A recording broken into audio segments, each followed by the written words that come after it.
everyone.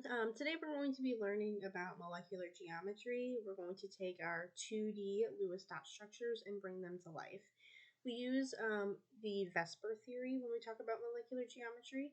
VSEPR standing for valence shell electron repulsion theory. So this is a theory that tells us how the electrons repel each other and give us the geometries that we see. So we're going to look at a few common molecules that we have talked about in class and look at their geometries. The first one we have is carbon tetrachloride. As you can see, we have the carbon atom in the center and 1, 2, 3, 4 hydrogen atoms bonded to it.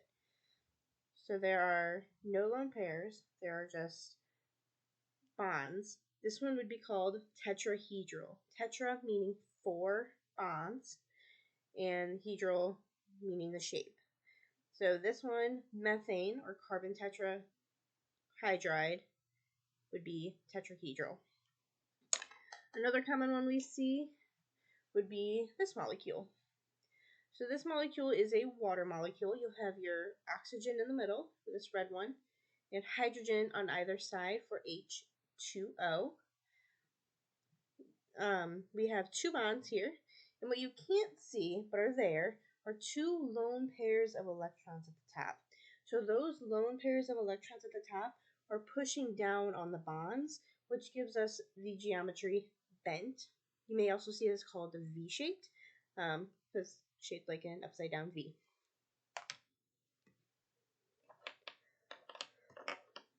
Another geometry we have would be a molecule like this. This is carbon dioxide, carbon in the center, 2 oxygens on the end. We have double bonds here instead of just single bonds. These double bonds make this shape linear. It is in a straight line, so it is linear. We also have 2 pairs of electrons, lone pairs of electrons on either oxygen.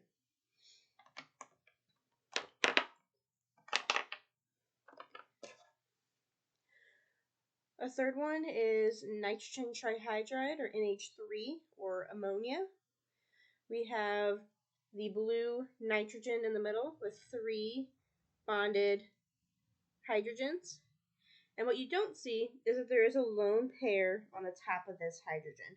It's similar to the tetrahedral, but instead of having a bond on the top, we just have a lone pair, which causes these bonds to repel downward. So this geometry is called trigonal pyramidal. Trigonal, we have 1, 2, 3, and it is shaped like a pyramid. And then the last geometry we have is phosphorus pentachloride. So we have the phosphorus in the middle, which is this purple one. And then we have 1, 2, 3, 4, 5 bonded chlorines. And then this geometry would be called trigonal bipyramidal. Trigonal because we still have the 3, and then the bipyramidal for the 2.